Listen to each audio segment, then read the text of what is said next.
Selamat pagi, saya ucapkan Om Swastiastu, salam kebajikan untuk kita semua dan salam harmoni. Perkenalkan, nama saya Desa Ketut Merawati. Terima kasih atas kesempatan yang diberikan pada pagi hari ini. Pada pagi hari yang berbahagia ini, saya akan membawakan presentasi hasil PKM saya yang berjudul Meningkatkan Kecakapan Berbahasa Inggris dengan Mod atau Metode Oral Drill kepada Masyarakat Kabupaten Buleleng guna mendukung pariwisata.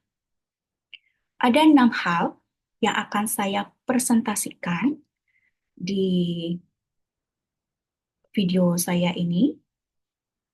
Pertama, tentang pentingnya atau bagaimana menguasai keterampilan berbahasa Inggris.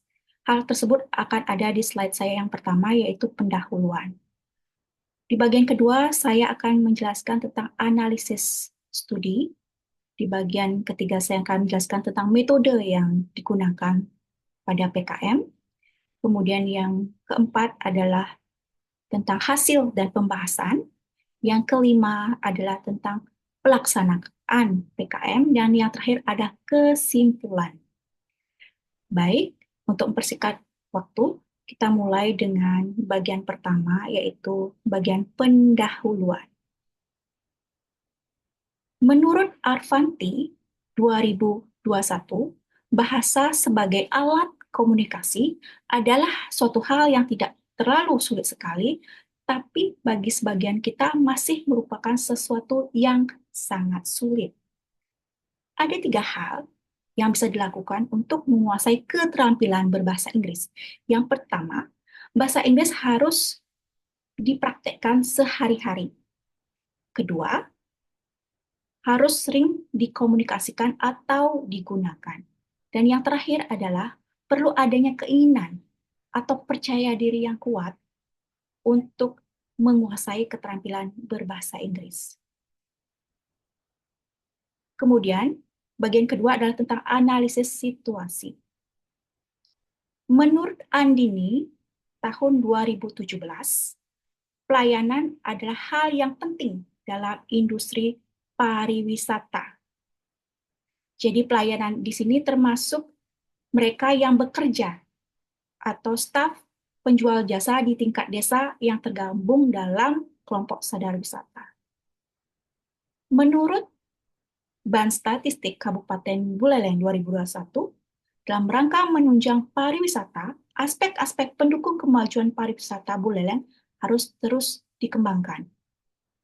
Berikut data perkembangan pariwisata Buleleng dari beberapa aspek, diantaranya aspek akomodasi, aspek restoran atau tempat makan, aspek tempat wisata, dan terakhir aspek sumber daya manusia. Perlu digarisbawahi tentang aspek sumber daya manusia. Di sini, di lapangan saya temui bahwa rendahnya keterampilan atau penguasaan bahasa Inggris oleh staf atau penjual jasa atau masyarakat sosial di sekitaran lokasi wisata.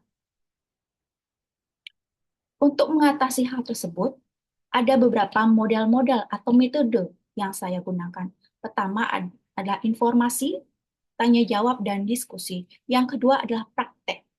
Dan yang terakhir, demonstrasi. Kemudian, pelaksanaan program PKM ini dilakukan dengan metode di atas dan dapat disampaikan pelaksanaannya sebagai berikut.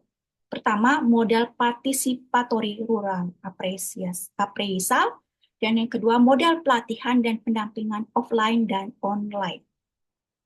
Kemudian, slide berikutnya adalah tentang pelaksanaan PKM.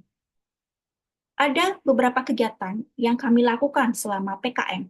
Pertama, pelaksanaan kegiatan dimulai tentunya dengan pembukaan.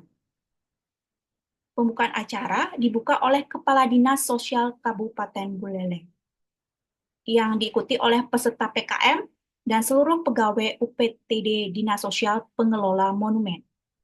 Kemudian, kegiatan selanjutnya adalah peserta mengikuti PKM secara luring di Aula Monumen Selain kegiatan luring, peserta juga mengikuti kegiatan daring melalui aplikasi Zoom. Setelah PKM atau kegiatan PKM dilaksanakan, ada beberapa kesimpulan yang bisa saya tarik. Pertama, beberapa kondisi dalam melaksanakan PKM selalu menjadi sisi positif dan sisi negatif.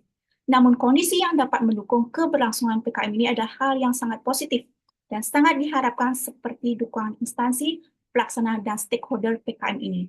Yang kedua, dari kondisi tersebut, PKM ini dapat berjalan dengan baik, walaupun ada beberapa hal yang perlu dicermati. Jadi itu kesimpulan yang saya bisa tarik dari pelaksanaan PKM. Jadi ini adalah link-link atau sumber-sumber yang saya gunakan. Kemudian untuk menutup presentasi saya pada pagi hari berbahagia ini, saya akan mengucapkan pengajali para mesanti, Nawit, Om Santi Santi Santi.